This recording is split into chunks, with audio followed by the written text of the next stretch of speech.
마가복음 14장 12절에서 21절까지 말씀입니다.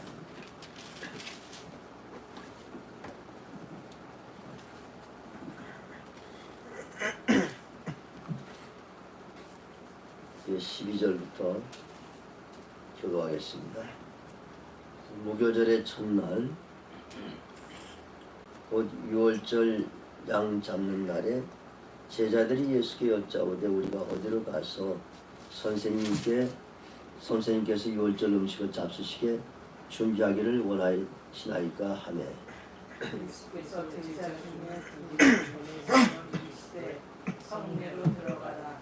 그렇게 하면 물 한 병을 가지고 가는 사람을 만나리니 그를 따라가서 어디든지 그가 들어가는 그 집 주인에게 이르되 선생님의 말씀이 내가 내 제자들과 함께 6월절 음식을 먹을 나의 객실이 어디 있냐 하시더라 하라. 그리하면 자리를 펴고 준비한 큰 다락방을 보이리니 거기서 우리를 위하여 준비하라 하시니 제자들이 나가 성내로 들어가서 예수께서 하시던 말씀대로 만나 6월절 음식을 준비하니라. 때문에 그 열두를 내리시고 가서 다 앉아 먹을 때 예수께서 이르시되 내가 진실로 너희에게 이르노니 너희 중에 한 사람 곧 나와 함께 먹는 자가 나를 팔리라 하신대.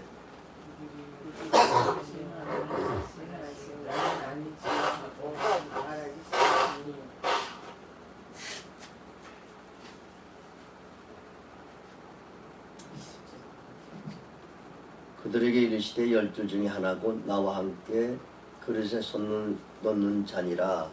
인자는 자신에 대하여 기록된 대로 하거니와 인자를 파는 그 사람에게는 화가 있으리로다. 그 사람은 차라리 나지 아니하였더라면 자기에게 좋을 뻔하였느니라 하시니라. 아멘. 지금 마가복음 16장이고 이제 14장입니다. 그리고 14장, 15장 그리고 이제 16장은 이제 예수님께서 고난당하시고 부활하신 부활의 장이고 14장, 15장에서 예수님께서 그 고난당하시는 것을 이 저자 마가가 아주 박진감 있게 이 성경을 기록을 하고 있습니다. 이제 14장, 15장 여기서 참 예수님께서 고난당하신다. 우리 14장 지난주에 봤을 때 이미 대제사장들, 서기관들은 예수님을 죽이기로 작정을 했습니다. 또 가룟 유다는 예수님을 돈을 받고 예수님을 넘겨주기로 그렇게 약속을 했습니다. 그런 가운데서 오늘 이제 6월절 음식을 잡수시게 됩니다. 오늘부터 이 14장, 15장을 통하여서 계속해서 이제 예수님께서 십자가를 향해서 가는 또 고난의 길을 가는 것을 기록하는데 오늘 여기서 6월절 그 다음에 만찬을 하시고 또 겟세마네 동산에 가시고 또 잡히고 대제사장의 뜰에서 신문을 당하시고 빌라도의 법정으로 갔다가 사형 선고를 받으시고 그 와가지고 다시 이제 그 골고다 언덕길로 올라가셔서 고난을 당하십니다. 이런 일들을 성경을 통해서 보면은 참 예수님께서 그 제사장들의 수하에 잡히셔서 빌라도의 법정에서 판정을 받으시고 그 십자가를 지고 죽으셨다라고 이렇게 이야기를 할 수 있습니다. 그것은 예형적인 모습입니다. 그렇지만 실제로 이 모든 일들은 예수님께서 능동적이고 또 적극적으로 자신의 고난의 길을 걸어가시고 드디어는 자신의 십자가에서 자신의 몸을 들여서 우리 인류를 구속하게 하십니다. 모든 것이 예수님의 이니셔티브죠. 예수님의 주도 하에서 이 모든 일들이 일어나고 있는 것입니다. 구원은 우연히 이런 사건이 일어나서 구원을 이루는 것이 아니라 철저하게 하나님의 섭리 가운데서 그 구원이 예정되고 우리는 그 하나님의 섭리 가운데 예수 그리스도를 통하여서 구원을 받습니다.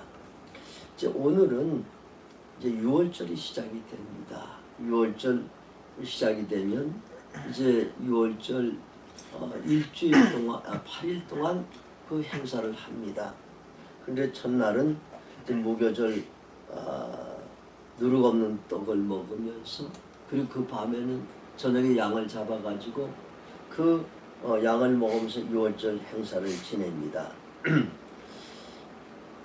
오늘 예수님도 이제 이 6월절 음식을 드시려고 준비를 합니다. 이 6월절이 6월절이 얼마나 참 중요한가 하면 이스라엘 백성들은 그 마음속에 뼛속까지 6월절을 기념을 해요. 6월절에 하나님의 일을 뼛속까지도 6월절에 하나님의 은혜 그것을 감사하는 민족이 그 이스라엘 백성들이에요. 그 애굽에서 출애굽을 했다. 자신들의 조상들이 그 애굽에 종살이 하다가 그 바로 왕을 항복을 시키고 거기서 자신들이 출애굽을 한 것 이건 자신들의 힘이 아니라는 것입니다. 전적인 하나님의 은혜. 그래서 이 민족은 우리 민족은 하나님의 전적인 은혜 안에서 우리 민족이 태어났고 또 이 땅 가나안 땅도 하나님께서 은혜로 주셨습니다라는 이 고백이 철저합니다. 그 사람들은 이거는 지금까지도 유대인은 마찬가지. 가장 중요한 게 6월절 세 절기가 있죠. 6월절, 7절 수장절이 있지만 6월절 절기가 제일 큽니다. 그러니까 그 이스라엘 백성들이 6월절을 기념하기 위해서 6월절에 요세푸스의 유대 역사기에 보면 그 당시에 2000년 전에 예루살렘에 한 200여만 명이 모였다고 합니다. 사는 사람도 있고 온 사람들도 있고 그렇게 많은 사람들이 6월절 행사를 지내려고 합니다. 참 6월절 특별한 것이죠. 우리 잘 알죠. 6월절 이스라엘 백성들이 노예 생활할 때에 하나님께서 모세와 아론을 보내가지고 이 9가지 재난을 저들에게 행했지만 끝까지 바로가 항복하지 않고 내보내주지 않고 있다가 10번째 재앙 그것이 6월절이지. 그래서 모세가 백성들에게 말씀합니다. 양을 잡아라. 그 양을 잡아서 문설주와 임방에 바르면 그러면 오늘 밤에 죽음의 사자가 지나갈 것이다. 실제로 그날 밤에 이스라엘 백성들은 다 양을 잡아서 문설주와 임방에 다 발랐습니다. 죽음의 사자가 왔습니다. 그 피를 바른 이스라엘 백성들이 지금 다 넘어가서 6월 넘어가고 6월 패스오버 그래서 6월절입니다. 그런데 그 애굽 백성들의 집은 피를 발랐지 않기 때문에 죽음의 사자가 다 들어가서 장자들을 다 죽이고 초태생들을 다 죽이고 짐승의 초태생들을 다 죽이고 애굽에 큰 난리가 나서 곡성이 났습니다. 그래서 드디어 바로가 항복을 하고 이제 너희 마음대로 가라. 너희 육축들도 너희 재산들도 다 너희 백성 다 가지고 이제 너희가 광야로 가라. 그리고 너희 하나님에 가서 예배도 드리고 너희 마음대로 하라고 내보냈습니다. 이게 6월절이죠. 그러니까 얼마나 큰 은혜입니까? 수많은 사람들이 예루살렘에 모입니다. 그리고 그 사람들이 모여가지고 거기서 전부 한 예루살렘 성전 안에 수십만 명이 들어가서 거기서 양을 잡는 거예요. 가족마다 모여가지고 양을 잡아요. 그런데 다 많은 사람들이 다 그 안에 살 수 없기 때문에 예루살렘 성전뿐만 아니라 성전 밖에 예루살렘 성 안에서만 잡으면 된다라고 이렇게 이제 규정을 그렇게 정했어요. 그리고 이제 오후 3시쯤 되면 다 양을 잡아요. 뭐 제사장이 양을 잡는 것도 아니고 가장이 자기 집에 양 한 마리를 잡아서 그걸 감사하며 속죄를 하는 거예요. 그 양을 잡은 피는 제사장이 그걸 받아가지고 제단에 뿌립니다. 그렇게 다 거대한 그런 양을 잡는 그것이 유월절이에요. 그리고 이제 그 음식은 다시 집이나 여관이나 가져가서 거기서 이제 유월절 행사를 또 음식을 먹고 지냅니다. 이 가운데 예수님께서도 지금 그 베다니에 있으니까 지난주에 베다니 시몬의 집에서 거기서 계셨다라고 말씀을 했습니다. 유월절 지내기 위해서는 예루살렘 성 안으로 들어가셔야 됩니다. 그래서 이제 제자들이 묻습니다. 선생님요, 어디서 우리가 유월절 음식을 선생님께서 잡수시게 하는 것을 우리가 준비할까요? 어디서 유월절 우리가 음식을 먹는 것을 준비할까요? 이렇게 했더니 예수님께서 말씀하십니다. 성안 제자들 둘을 보내면서 성안으로 들어가라. 그럼 거기서 물 한 동이를 지고 가는 사람이 있는데 그 사람을 따라가라. 어디로 가든지 그 사람을 따라가라. 그리고 그 사람이 들어가는 집에 들어가서 그 집 주인에게 이야기하라. 우리 선생님이 이 집에서 유월절을 지내겠습니다. 가서 그 선생님이 누구신지 다 말씀을 드렸겠죠. 그 선생님 우리 주님께서 이곳에서 유월절 행사를 지낼 테니 이 유월절 행사를 지낸다고 하십니다 라고 말씀했더니 그 주인이 기꺼이 집을 허락을 했습니다. 그 다락방, 넓은 2층 다락방을 허락을 해서 그 다락방이지만 그 2층입니다. 2층을 허락해서 밖으로 올라가게 해서 2층을 허락을 했어요. 그래서 제자들이 참 그곳에서 다 음식을 준비해야 되죠. 준비하는 것은 나물들도 다 준비하고 또 먼저는 그 집안에 누룩이 하나라도 있습니다. 어디 누룩이 있으면 전혀 안 되니까 다 누룩을 있는 점 다 따서 깨끗하게 청소한 다음에 시장 가서 나물을 사고 또 소스를 사고 그리고 또 양을 잡고 뭐 그렇게 해가지고 다 준비했습니다. 겉으로 보면은 이것이 유월절 양을 잡고 행사를 하는 것 같지만 실질적으로는 예수님이 지금부터 유월절 어린 양이 되는 것입니다. 예수님 유월절 어린 양이 되죠. 이 세례요한이 예수님 보고서 처음에 이렇게 말씀을 보라, 세상 죄를 지고 가는 하나님의 어린 양이로다.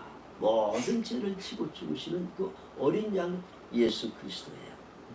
그래서 외형적으로는 유월절 음식을 먹지만 예수님이 그 어린 양이 되시는 것이. 근데 참 오늘 우리가 이 말씀을 참 보면서 한 두 가지 생각을 해봅니다. 제자들에게 가서 이렇게 하라고 명령하십니다. 그리고 그대로 순종합니다. 참 우리들의 삶 가운데서 참 중요한 것은 우리의 믿음입니다. 그 믿음 중에서 어떤 믿음이 중요한가 하면 여호와 일의 하나님, 여호와 일의 하나님이라는 믿음. 여호와 일에는 예비하시는 하나님, 예비하시는 하나님에 대한 믿음이 참으로 중요한 것입니다. 아멘. 참 우리가 어떤 일을 하나님께서 맡기신 일들을 우리가 할 때에 또 하나님께서 명령하신 일을 할 때 하나님 또 주신 비전을 향해서 나갈 때 참 우리가 알지 못하는 그 길을 걸어갈 때에 그때도 우리의 믿음이 우리는 알지 못하지만 하나님께서 예비하십니다라는 이 믿음을 가지고 갈 때 실제로 하나님께서 예비하시는 하나님이십니다. 여호와 이레라는 이 말씀이 제일 먼저 나온 건 창세기 22장에 아브라함이 이삭을 드릴 때 이 여호와 이레라는 말씀이 나옵니다. 하나님 말씀에 따라서 내 아들 독자 이삭을 모리아산에서 번제로 드리라 라고 하나님께서 아브라함에게 말씀하실 때 아브라함이 그 말씀에 순종합니다. 참 어렵죠. 얼마나 힘듭니까? 사람을 살 수 없는 일이지만 하나님 말씀이기에 그가 순종하고 갑니다. 아들이 물어봅니다. 아버지, 나무와 불은 있는데 번제를 드릴 양은 어디 있습니까? 라고 이렇게 물어봅니다. 예수. 그때 아브라함이 그 양은, 번제를 드릴 양은 하나님께서 예비하신다. 실제로 나무를 쌓고 그 아들을 거기서 참 결박을 하고 하나님 앞에 드리려고 할 때 하늘 소리가 들립니다. 하나님께서 아브라함아, 아브라함아, 내 아들에게 손을 대지 말라. 내가 내 아들 독자까지도 아끼지 아니하시니 내가 이제 내가 나를 경외한 줄 알리라. 그러면서 그 옆에를 봤더니 양 한 마리가 숯불에 걸려서 거기 있는 것입니다. 그 양을 잡아서 하나님께 번제를 드리고 하나님께서 아브라함을 축복하셨습니다. 그때에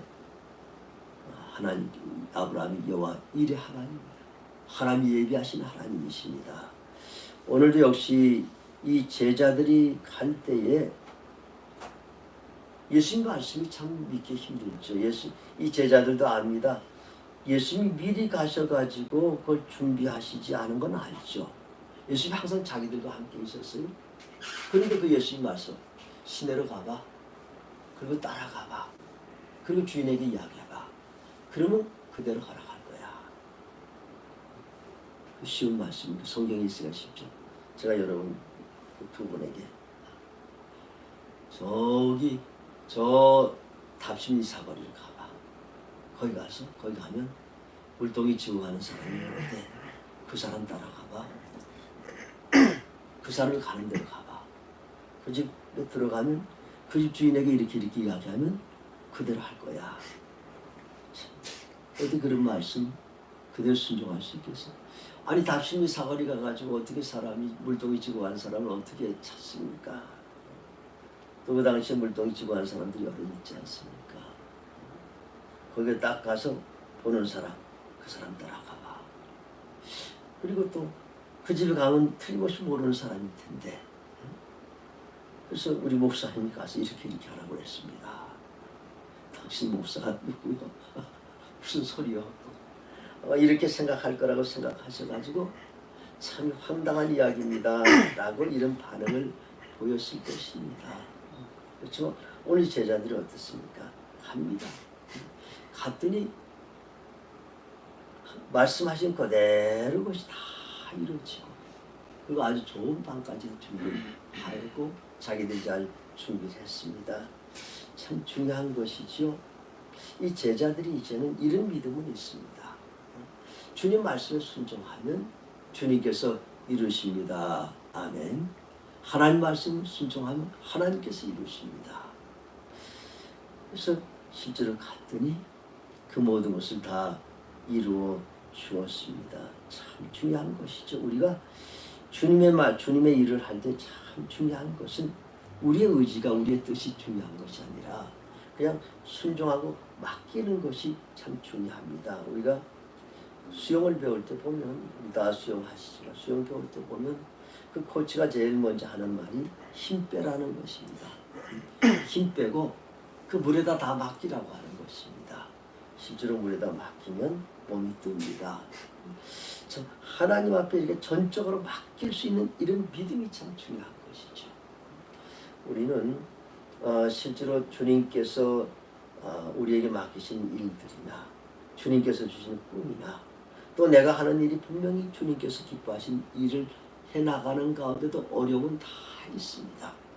그렇지만 그 가운데 참 중요한 것은 주님께서 결국에는 아름다운 것을 예비하십니다 라는 이런 믿음이 참 우리에게 중요한 것입니다. 저희가 이 네팔 LNC 사역도 저와 우리 생명나무교회가 지금까지 해오지만 참 주님께서 주신 비전이 크고 또 사명도 컸습니다. 무엇이 준비되어 가지고 한 것도 아닙니다. 하면서도 어려움이 있습니다. 그렇지만 한 가지 참 주님께서 주신 이 비전은 주님께서 이루십니다. 라는 이런 믿음으로 지금까지 왔을 때 하나님께 축복하시고 하나님께서 NNC 사역을 통하여서 생명나무교를 축복하셨습니다. 온전히 맡기고 순종하는 것이 참 중요한 것입니다. 그래서 한 가지 더 여기 생각할 것은 오늘 이 주인의 모습입니다. 이 주인, 예수님 본 적도 아마 본 적이 있는지 없는지 알 수가 없습니다. 예수님에 대한 소문은 들었을 것입니다. 그런데 그 예수님께서 제자들을 보내서 이 집을 내가 쓰겠다 라고 말씀을 하셨을 때에 이 주인이 주가 쓰시겠다 하면 쓰십시오 라고 그대로 내어드렸습니다. 참 귀한 것이죠. 참 주님께서 쓰시겠다 할 때 드릴 때 거기서 큰 역사가 일어납니다. 예수님께서 예루살렘에 입성하실 때도 그 나귀 주인에게 제자들이 주님께서 쓰시겠다 하는 그 나귀를 보내주셔서 주님께서 나귀를 타고서 예루살렘 입성을 하셨습니다. 다 성 안의 사람들이 호산나 하면서 주님을 찬양했습니다. 오늘 이 다락방을 주님에게 드렸습니다. 그랬더니 참 이곳에서 최후의 만찬을 하게 되는 것이 세족식도 하게 되고 최후의 만찬도 하게 되고 우리 보면 그 미켈란젤로의 최후의 만찬 그림을 여기저기서 볼 수 있습니다. 그런 역사가 이 예수님께서 마지막에 제자들과 만찬하면서 성만찬을 하면서 자신의 몸을 들이시는 그런 귀한 예식을 그곳에서 이뤄나가십니다. 그리고 더 나가서 이 마가다락방이 나중에 오순절 마가다락방이 되어 성령의 120문도가 그 성령 강림의 역사를 성령 충만의 역사를 체험하는 그 다락방이 되었고 더 나가서는 그곳에서 예루살렘 교회가 시작이 되었습니다. 참 주님께서 쓰시겠다고 하실 때 드렸을 때에 그 큰 역사가 일어났습니다. 참 오늘도 우리가 신앙생활을 하면서 또 우리의 사역을 해나가면서 주님께서 나를 필요로 할 때가 있습니다. 주님께서 나를 필요로 할 때를 느낄 때가 있습니다. 주님께서 교회 생활을 하든지 봉사의 생활을 하든지 아니면 선교의 사역을 하든지 어떤 일에 주님의 일을 할 때 주님께서 원하실 때가 그때 나의 물질을 요구하실 때도 있고 또 나의 시간을 요구할 때도 있고 나의 탤런트를 요구하실 때도 있고 나의 생명까지도 요구하실 때가 있습니다. 온전히 주님께서 필요로 할 때 쓰시겠다 할 때 드릴 때 하나님의 크신 축복의 역사가 일어나는 줄로 믿습니다. 이처럼 그 식사를 하는 가운데서 이제 다시 제자들이 식사 준비를 다 하고 6월절 준비를 다 한 다음에 돌아와서 예수님과 12제자가 함께 그 집으로 가서 거기서 이제 앉아서 먹습니다. 이제 무교절 식사를 하시는데 그때 예수님께서 이런 말씀하십니다. 내가 진실로 너희 중에 한 사람 곧 나와 함께 먹는 자가 나를 팔리라. 청천벽력 같은 말씀이죠. 12명이 앉아있는데 그 중에 한 사람이 예수님 팔겠다는 것입니다. 모든 제자들이 근심했습니다. 모든 제자들이 다 걱정했습니다. 아니 어떻게 우리 제자들 중에 한 사람이 우리 스승, 우리의 선생님, 우리의 주님 예수님을 판단 말인가? 그러면서 전부 다 근심해가지고 예수님에게 묻습니다. 예수님 저는 아니죠? 예수님 저는 아니죠? 예수님 저는 아니죠? 뭐 이렇게 계속해서 물어봅니다. 심지어는 가룟 유다까지도 물어봅니다. 선생님 저는 아니죠? 이렇게 물어보는 것이. 그런데 예수님께서 이렇게 말씀하십니다. 나와 함께 그릇에 손을 넣는 자니라. 그 사람이 판단을 봅니다. 이렇게 빵들이 있고 또 빵을 이렇게 소스에다가 이렇게 찍어 먹지 않습니까? 찍어 그럴 때 이렇게 찍어서 이 접시에다가 찍어놓는데 나와 함께 그릇에 손을 넣는 자, 그 자가 팔리라. 마가복음 마가는 유다 이름을 쓰지 않지만 마태복음과 요한복음에 보면 가룟 유다라고 기록을 하고 있습니다. 근데 유다까지도 나는 아니죠, 이렇게 물어봅니다. 그때에 예수님께서 말씀하십니다. 인자는 자기에 대하여 기록한 대로 가거니와 인자를 파는 그 사람은 화가 있으리로다. 그 사람은 차라리 나지 않아야 하였더라면 자기에게 좋을 뻔하였느니라. 예수님 말씀하십니다. 이제 유다가 팔 걸 알지만 알기 때문에 예수님 유다에게 내가 팔든지 팔지 않든지 간에 인자는 나는 자기에 대해 기록된 대로 나는 할 거다. 예수님께서 십자가를 지시는 것은 이미 구약성경에 기록된 것입니다. 하나님의 뜻입니다. 예수님은 그 기록된 대로 행하시는 것이 그것이 가룟 유다가 팔든지 팔지 않든지 간에 예수님의 길을 가시는 거예요. 심지어 이런 사람이 있습니다. 이런 신학자들도 있습니다.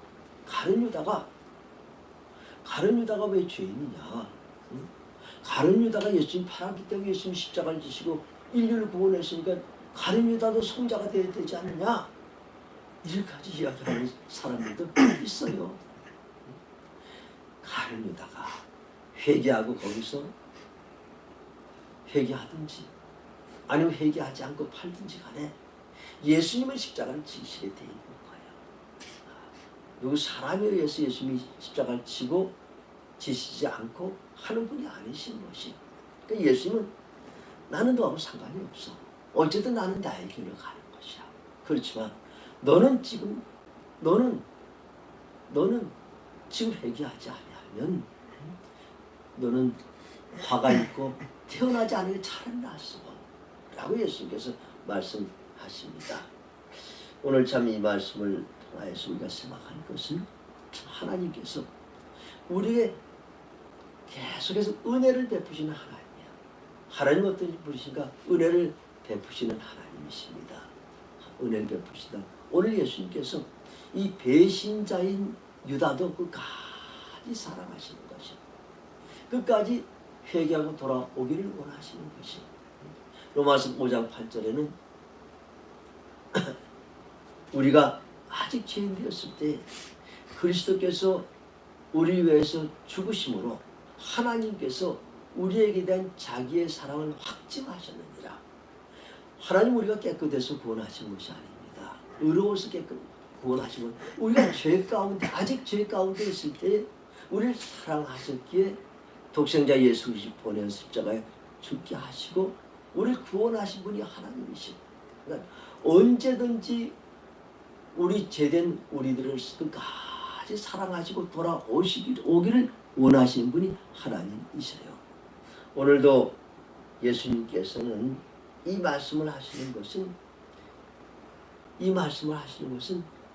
이 유다가 돌아오기를 원하시는 것이에요. 유다가 돌아오기를 계속 유다에게 기회를 주시는 거예요. 은혜를 선택할 기회를 유다에게 주시는 것입니다. 그런데 참 중요한 것은 선택하는 것은 사람의 몫입니다. 하나님이 선택해서 주지 않습니다. 하나님이 항상 은혜를 베푸시고 초청하시고 선택하는 것은 사람의 몫입니다. 그리고 그 은혜를 선택하는 자는 회개하고 그가 축복을 받을 것이며 그 선택하지 않은 자는 화를 입게 되는 것입니다. 하나님께서 우리가 구약의 역사를 통해서 계속 보면 하나님께 돌아오라고 말씀하셔요. 그 이스라엘 백성 한 나라를 향해서도 하나님 끊임없이 돌아오라 이렇게 말씀하신 하나님이시지만 결국 선택하는 것은 이스라엘 백성들의 몫이었고 돌아오는 선택을 하지 않고 결국은 그 나라가 멸망하는 데까지 저주를 받게 됩니다. 참 오늘 예수님께서 유다에게 돌아오라고 하십니다. 끝까지 돌아오지 않습니다. 돌아오는 몫은 유다의 몫입니다. 만약 그가 돌아왔다면 만약 가룟 유다가 거기서 그 자리에서 다 모든 것을 고백을 하고 예수님 앞에 고백하고 회개하고 돌아왔다면 어떻게 되겠습니까? 유다의 일생이 아주 바뀌었을 거예요. 베드로가 3번 예수님 부인했어요. 그렇지만 다시 그가 통곡하면서 얘기했습니다. 그리고 그랬더니 하나님께서 그 유다를 크게 끝까지 사용하십니다. 베드로가 복음을 전하고 로마에까지 가서 그 복음을 전하고 그리고 마지막에 순교할 때는 나는 똑바로 십자가에서 죽는 건 나는 용납할 수가 없다. 나 같은 죄는 거꾸로 십자가를 치고서 그래서 순교를 했습니다. 사도 바울은 얼마나 예수를 핍박했습니까? 그렇지만 다메섹 도상에서 철저하게 회개하고 나서는 그 다음부터 하나님께서 이방의 선교사로 대선교사로 귀한 일들을 감당하게 했습니다. 참 우리가 잘 아는 초대교회 신학자이고 교부인 성 어거스틴, 그는 탕자였습니다. 방탕했습니다. 그렇지만 어느 날 그가 집안에 있을 때 아이들이 노래 부르는 소리를 들었습니다. 밤이 깊고 날이 가까웠으니 그러면 우리가 어둠의 일을 벗고 빛의 갑옷을 입자. 동네 아이들이 이 노래를 부르고 다니는 거죠.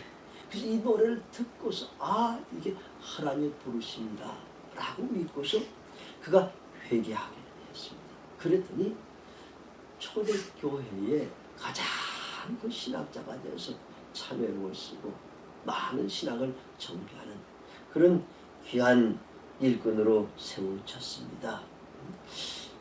회개하고 회개하지 않는 것이 그와 큰 차이가 있었습니다. 하나님 지금도 역시 마찬가지입니다. 하나님께서는 하나님 백성을 부르십니다. 먼저 하나님께서 은혜를 베푸시고 그리고 그 자리에서 돌아오기를 원하십니다. 오늘 우리가 우리의 자리를 한번 보십시다. 참 우리가 맡기신 하나님의 사명의 자리도 있습니다. 내가 그 사명의 자리에 서 있는가? 아니면 그 사명의 자리에서 벗어나 있는가? 하나님은 바른 관계들을 항상 맺어가길 원하십니다. 내가 바른 관계인가? 아니면 적절하지 않은 이 관계에 서 있는가?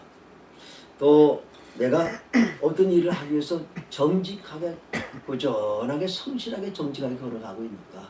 아니면 내가 지름길로 쇼코스를 가기를 원하는가? 참 우리를 자신을 돌아보십시다. 하나님 기뻐하시는 자리에 있는가? 아니면 하나님이 기뻐하시지 않는 자리에 있는가? 이 시간도 주님께서 우리를 부르십니다. 은혜를 베푸십니다. 하나님께서 베푸시는 그 회개의 은혜의 선택을 하기를 주님께서 이 시간도 우리를 향해서 초청하시고 기대하십니다. 기도하겠습니다. 우리 다 같이 한번 말씀을 생각하면서 작전 기도를 한번 하십시다.